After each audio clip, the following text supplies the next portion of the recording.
Are you doing Spanish shows? You know what? I've attempted to do it, and yes, I do speak Spanish, but it's very different. I still think in English, and so to try to do my set in Spanish, I feel like it loses a lot. I've opened up for a comic named Franco Escamilla, amazing comedian, great storyteller, super super funny, and I got a chance to open for him in Mexico City, Oh, wow. at an arena for his Netflix special, and I told him, look. I'll do 15 minutes to open in front of you on the condition that you do 15 minutes in English at Staples Center when it was still Staples Center. So that was our agreement. He's going to perform in English and I'm going to perform in Spanish. Oh, that's and amazing. We both agreed we need to stick to our language. So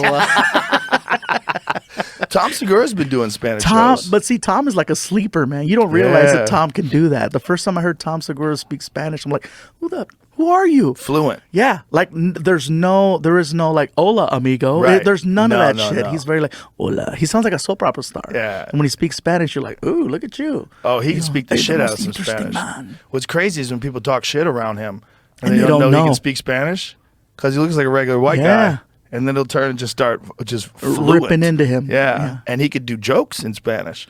Like he's fluent enough that he can manipulate his bits and turn them into bits that work in Spanish. Yeah, he's super fluent. Like, I can order food.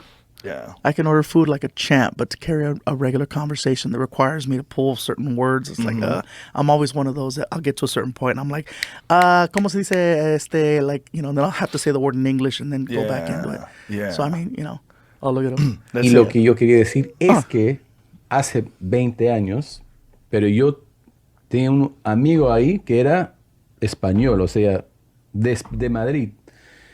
Y la única forma, la única razón que yo creo que... Amazing.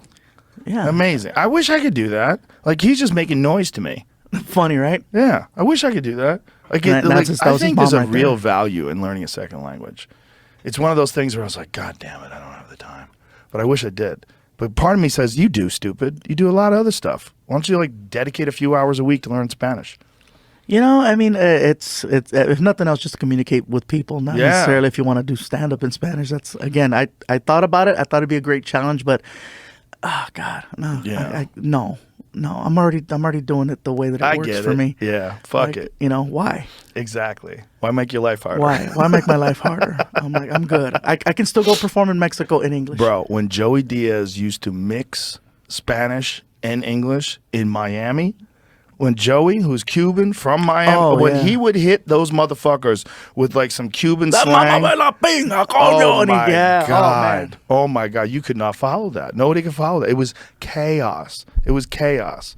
When I watched Joey crush at the Miami Improv, I was like, this might be the hardest a person can kill because he's funny already, and then he hits them with some Spanish punchlines, and people are dying. Because you're hyper relating to the people at that moment. Yes. I remember the first time when I performed in El Paso at the comic strip, there was very few comics that could do Spanglish.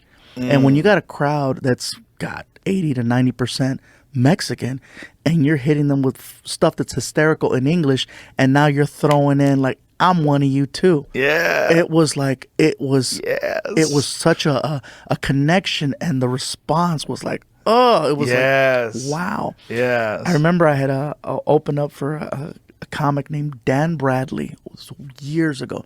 Dan Bradley in a feature named Jay Vermetti. And I was supposed to be I'm the MC.